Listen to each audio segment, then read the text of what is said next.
Section continue करने वाले हैं। तो उसमें हमने कुछ क्वेश्चंस डिस्कस किए थे इम्पोर्टेंट, तो इसमें भी वही सेशन हम लोग कंटिन्यू करने वाले हैं। कुछ इसमें ओनली कुछ एमएसटी सीईटी के अकॉर्डिंग जो भी इंपॉर्टेंट क्वेश्चन है वो हम लोग देखने वाले हैं।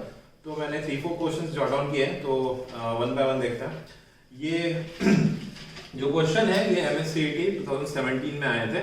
तो स्टार्ट करते हैं फर्स्ट क्वेश्चन से। फर्स्ट क्वेश्चन है आपका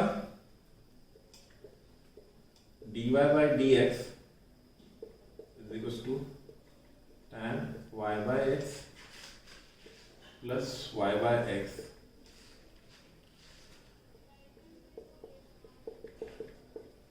solution of this differential equation.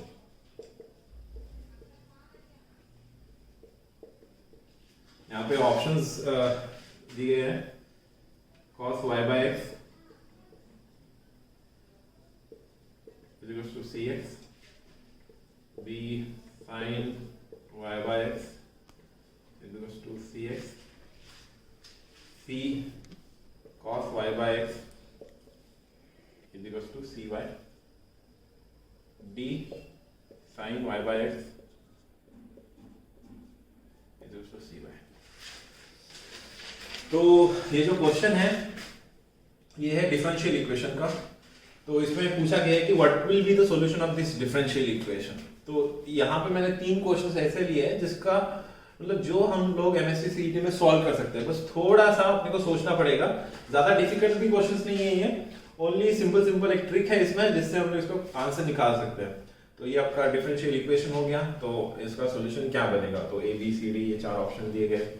तो एक बार देख लीजिए, मैं इसको मिटा दूंगा अभी के लिए, लेकिन एक बार ऑप्शंस देख लीजिए। cos y by x cx, sin y by x cx, cos y by x cy, sin y by x cy। तो स्टार्ट करते हैं। तो गिवन डिफरेंशियल इक्वेशन है dy by dx is equals to tan y by x plus y by x।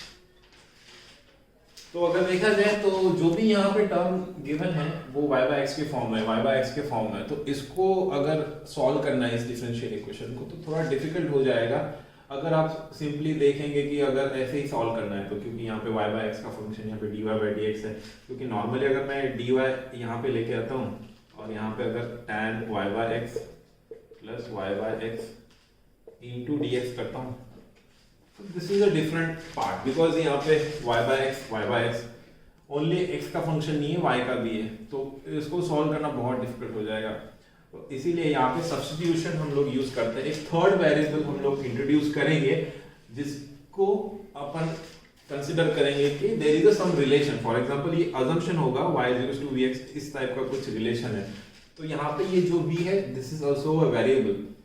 तो this is a substitution part जो कि अपने को एक ट्रिक है इस क्वेश्चन में। तो अगर इसको यूज करेंगे और ट्राई करेंगे कि ये जो y by x फॉर्म है ये अगर चला जाता है, क्योंकि मैं देखता हूँ कि y by x अगर मैं ऐसे अज्यूम करता हूँ y is equals to vx, तो y by x मेरा बनता है v। तो ये tan y by x की जगह पूरा v लिख सकते हैं। तो एक टर्म आगे मतलब सिंगल वेरिएबल हो गया। तो 2 वेरिएबल से सिंगल वेरिएबल में अपन कन्वर्ट कर रहे हैं। यहाँ पे y by x हो गया v। तो इससे फायदा ये हो जाएगा कि थोड़ा सिंप्लीफाइड फॉर्म इसका आ सकता है, क्योंकि 2 वेरिएबल से 1 वेरिएबल पे आ रहे हैं। तो अगर मैं यहाँ पे देखूं तो मेरा इसमें फर्स्ट एम क्या होना चाहिए, जो भी ये फॉर्म है इसको सिंप्लीफाई करना। कोई भी क्वेश्चन में मेन एम ये होता है कि जो भी फॉर्म गिवन है उसको सिंप्लीफाई करना। इसको सिंप्लीफाई करने के लिए मैंने यहाँ पे 2 वेरिएबल को एक वेरिएबल के साथ रिलेट किया है। अगर इसका मैंने dy by dx अगर मैं देखूं तो क्या बनेगा, यहाँ पे u into v रूल लगा रहा हूँ मैं dy by dx, that is differential का। तो ये dy by dx equals to v and dy by dx of x पूरा लिख देता हूँ, dy by dx of x plus यहाँ पे x dy by dx of v। तो क्या बनेगा, ये dy by dx of x is what is that 1, so 1 into v is v, so this is x into dv by dx dy by dx। तो मेरी जो first term आ गई इसको मैं इस सिंप्लीफाइड फॉर्म में लिख सकता हूँ। और जो ये राइट हैंड साइड वाली टर्म्स है इसको कैसे लिख सकते हैं, y by x की जगह क्या आ जाएगा, v आ जाएगा। तो RHS को अपन ऐसे लिख सकते हैं tan v plus y by x की जगह पे v। तो ये हो गया 2, ये हो गया फर्स्ट। तो अगर आप कंपेयर करेंगे तो ये हो गया आपका LHS पार्ट और वो हो गया RHS पार्ट। तो RHS और LHS में कुछ कैंसिल हो सकता है, plus x dv by dx, this is tan v plus v। तो यहाँ पे इस v को आप कैंसिल कर सकते हैं सिंपली। तो dy बाई डी एक्स की जगह आपको क्या लिखना है, v plus x D by d x, और ये RHS में जो पार्ट है इसकी जगह आप लिखना है tan v प्लस v, जिसमें से ये v कैंसिल हो गया। तो बचा क्या अभी,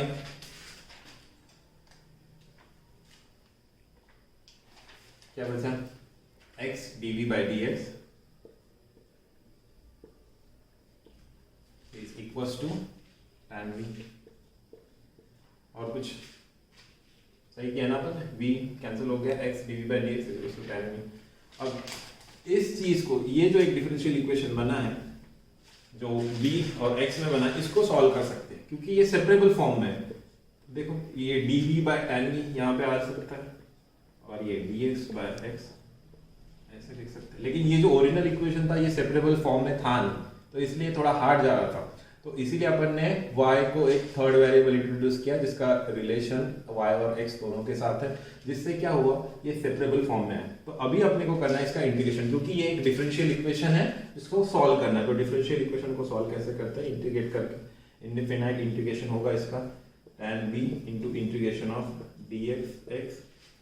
तो ये क्या बनेगा tan v, तो tan v 1 by tan v आप लिख सकते हैं cot v into dv is equals to dx by x, आपको पता है ये बनता है log x, तो प्लस कांस्टेंट c। तो ये क्या बनेगा, cot v dv का स्टैंडर्ड इंटीग्रेशन आपको पता है क्या होता है, cot v इंटू dv का integration log of sin v plus c, that is constant of integration. इसका इंटीग्रेशन मुझे पता चल गया कि ये बनेगा, इसका इंटीग्रेशन तो पहले मैंने लिख दिया है, और ये कांस्टेंट ऑफ इंटीग्रेशन c भी लिख दिया है। तो आगे क्या लिख सकते हैं, यहाँ पे लिख देते हैं log of sin v। Okay, ये मैं यहाँ पे c नहीं लिख रहा हूँ क्योंकि इधर साइड मैंने कांस्टेंट ऑफ इंटीग्रेशन पहले ही लिख दिया है, into log x plus c। तो ये हो गया। अब इसको अगर थोड़ा सिंप्लीफाइड फॉर्म में अगर मुझे चाहिए, तो इसमें एक छोटा सा ट्रिक आपको यूज करना है कि ये जो c है ये तो कांस्टेंट वैल्यू है, तो अगर मैं log c लिखूं या c लिखूं तो एक ही बात हुई ना उसकी। तो अगर लेकिन log c लिखने का फायदा क्या हो जाएगा, मुझे एक प्रॉपर्टी पता है, log ऑफ ab क्या होता है, log a plus log b। तो ये मेरा log ab के टर्म्स में आ जाएगा, और इधर भी log sin v है, तो ab equal to sin v में लिख सकता हूं। तो इस पूरे टर्म में से log हट जाएगा, तो पूरे टर्म में से log हटने के लिए मैं कांस्टेंट c के जगह पे log c लिख रहा हूँ। log c भी एक कांस्टेंट ही है, तो क्या बनेगा उस हिसाब से log sin v is equals to log x plus log c। यहाँ पे देखो ये भी एक कांस्टेंट है, ओनली इसका फॉर्म मैंने चेंज किया है। तो ये क्या हो जाएगा आपका log xc is equals to log sin v। इतना गैस आपको इतना समझ आ गया, यहाँ पे मिटा देता हूं मैं। तो आगे क्या बनेगा इसका sin v, तो सिंस log है तो अगर log कैंसिलिंग आउट करते हैं तो ये इक्वलाइज LHS RHS को अपन ने इक्वेट किया है, तो इस हिसाब से क्या बनता है sin v xc के इक्वल है, क्योंकि दोनों का log इक्वल है, तो sin v is equals to xc। अब भी अपने को बैक जाना पड़ेगा, v का अपन ने क्या सब्स्टिट्यूशन किया था, v is equals to y by x, तो ये बन जाएगा आपका sin y by x is equals to x into c। तो ये हो जाएगा आपका आंसर। तो जो भी आपका डिफरेंशियल इक्वेशन है उसका क्या सॉल्यूशन बनेगा, तो ये this is not a particular solution, ये जनरलाइज सॉल्यूशन है। पर्टिकुलर सॉल्यूशन तब होगा जब आपको एक पर्टिकुलर पॉइंट पे इसकी वैल्यू पूछी जाएगी। फॉर एग्जांपल अगर x की वैल्यू सपोज 2 दी जाए, y की वैल्यू 1, या फिर किसी कोई भी जनरलाइज वैल्यू, तो अकॉर्डिंगली फिर c का वैल्यू निकलेगा और अकॉर्डिंगली फाइनली ये क्वेश्चन सॉल्व हो जाएगा। ओके, तो इसका आंसर क्या हो गया, sin y by x is equal to cx। तो नेक्स्ट क्वेश्चन पे चलते हैं। नेक्स्ट क्वेश्चन भी डिफरेंशियल इक्वेशन का ही है, उसमें एक पर्टिकुलर सॉल्यूशन पूछा गया है। एक बार क्वेश्चन लिख लेते हैं।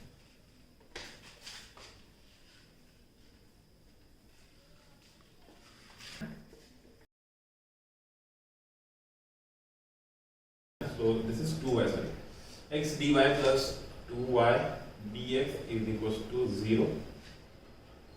इसका सॉल्यूशन आपको निकालना है when x is equals to 2 and y is equals to 1। तो इसके मैं ऑप्शंस आपको नहीं दे रहा हूँ, सीधा देखते हैं क्या कर सकते हैं। ये इसका एक बेनिफिट ये है कि ये सेपरेबल फॉर्म है, इसको आप सेपरेट कर सकते हो। जो प्रीवियस क्वेश्चन हमने डिस्कस किया था उसमें आप सेपरेट नहीं कर पा रहे थे, इसलिए आपको एक थर्ड वेरिएबल v करके इंट्रोड्यूस करना पड़ा। तो इसमें x dy equals to -2y dx हो जाएगा, dy is upon -2y is equals to ये dx, माइनस साइन मैंने इधर ले लिया है, dx upon x। So dy by 2y यहाँ पे मैं एक काम कर लेता हूँ, -1/2 बाहर ले लेता हूँ, dy by y equals to dx by x। तो इसको हम इंटीग्रेट करेंगे अभी, दिस इज इंडेफिनाइट इंटीग्रेशन। तो इसका क्या बनेगा, -1/2 बाहर आ जाएगा, dy by y is equals to log y is equals to log x plus c। तो c को मैंने log c के टर्म में लिख रहा हूँ, क्योंकि जैसे मैंने प्रीवियस क्वेश्चन में बताया था कि ये c कांस्टेंट है, log c भी कांस्टेंट है, और log के टर्म में लिखने से फायदा क्या है, log यहाँ से निकाल सकते हैं। तो यहाँ पे -1/2 log y है, तो ये माइनस साइन कैसे कैंसिल कर सकते हैं। अगर आपको पता होगा कि log y is equals to क्या होता है, और log 1/y इस इन दोनों का क्या रिलेशन है। तो अगर आप देखेंगे तो log 1/y को आप ऐसे लिख सकते हैं, log 1 minus log y, log 1 0 minus log y। तो इसका मतलब क्या हुआ, log y, इसका मतलब क्या हुआ, log 1/y is nothing but minus log y। तो यहाँ पे वही चीज आ रही है, माइनस log y। अगर मैं 2 इधर लेके जाता हूँ तो माइनस log y की जगह पे आप log 1/y लिख सकते हैं। तो वही चीज लिख देंगे यहाँ पे, क्या हो जाएगा, log of 1/y is equals to 2 into log x into c। ये x ही कैसे आया, क्योंकि ये log of a plus b which is log a into b, जो फॉर्म अपने को पता है। तो उसी से मैंने यहाँ पे लिख दिया log 1/y equals to 2 log x। So 1/y क्या बना 2।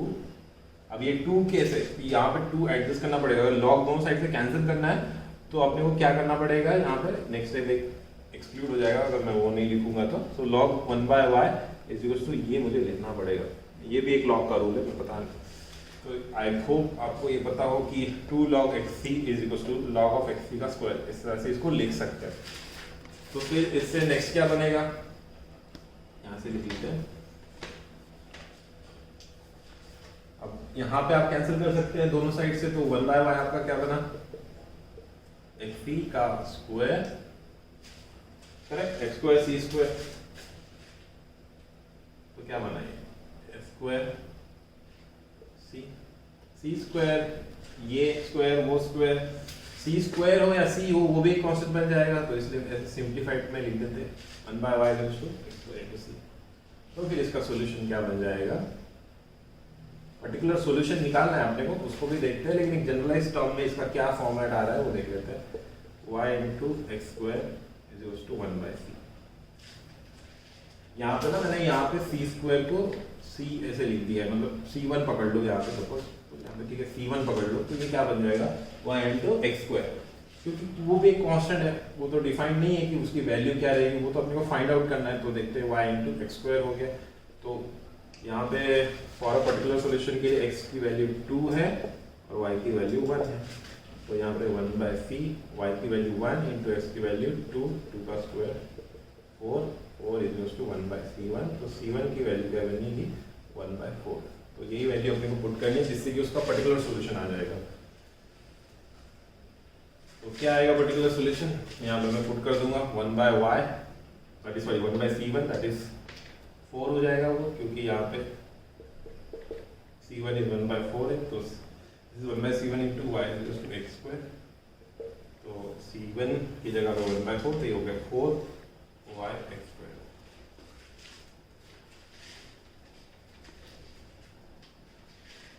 तो आंसर क्या होगा y x square is equals to 4। यहाँ पे जो ऑप्शंस गिवन है वो है xy is equals to 4, B option है आपका x square y is equals to 4, C option है xy square is equals to 4, और डी ऑप्शन है x square y square is equals to 4। तो इसमें से कौन सा हो गया y x स्क्वायर, इसको ऐसे भी लिख सकते हैं आप x square y is equals to 4। तो आपका ऑप्शन हुआ ये। ओके, तो नेक्स्ट क्वेश्चन पे चलते हैं। वो भी एक बड़ा सिंपल क्वेश्चन है। तो एमएससीटी में ऐसे भी कुछ क्वेश्चन होते हैं जो आप सॉल्व कर सकते हैं, बस थोड़ा सा तो दिमाग लगाना, जिससे मतलब यही सब क्वेश्चन आपको स्टार्टिंग में कर लेना है, जिससे फायदा ये हो जाएगा कि आप मैक्सिमम आपको कॉन्फिडेंस बढ़ता चलेगा। जैसे जैसे आप आगे चलते जाएंगे तो लगेगा कि हाँ क्वेश्चन सॉल्व हो रहे हैं, तो उससे फिर जो डिफिकल्ट वाले क्वेश्चन है वो आप बाद में अटेम्प्ट कर सकते हैं। इसमें से एक 2017 में जो एक क्वेश्चन आया था वो भी बहुत ईजी है। ट्रिग्नोमेट्री इनवर्स फंक्शन पे गिवन है cos inverse cot pi by 2 plus cos inverse sin 2 pi by 3। इसकी आपको वैल्यू फाइंड आउट करनी है, इसकी वैल्यू क्या बनेगी। और ऑप्शन से 2 pi by 3, B pi by 3, C option है पाई बाय 2 और डी ऑप्शन है पाई।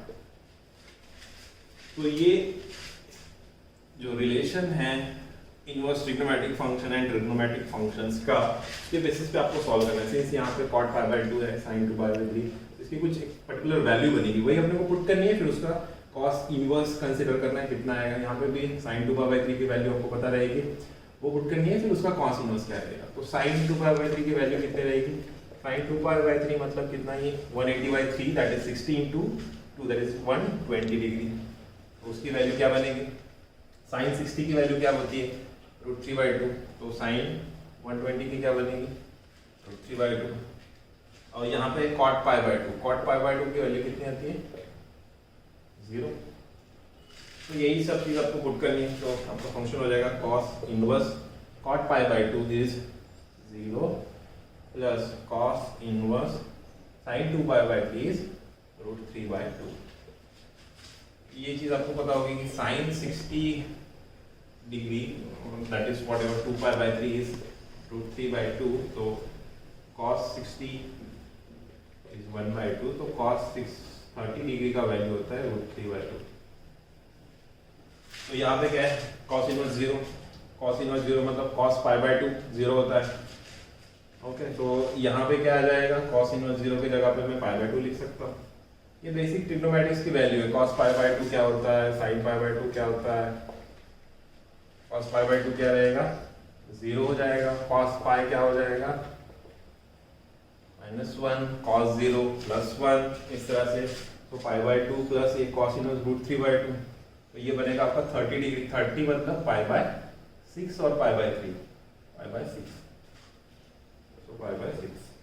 तो ये क्या बनेगा 6 पाई 2 पाई, तो कितना हुआ 6 pi plus 2 pi upon multiplication 6 into 12, तो 8 पाई बाय 12। 8 पाई बाय 12 कितना हुआ 4 2 8 4 3 12, 2 पाई बाय 3। उसका ऑप्शन कैसे होगा ए। तो इसी के साथ ये जो इम्पोर्टेंट 3 क्वेश्चंस थे हमने डिस्कस कर लिए। नेक्स्ट वीडियो में मिलते हैं जहाँ पे हम लोग और भी क्वेश्चन डिस्कस करने वाले हैं। तो तब तक आप अगर वीडियो को फर्स्ट टाइम देख रहे हैं तो हमारे चैनल को सब्सक्राइब कीजिए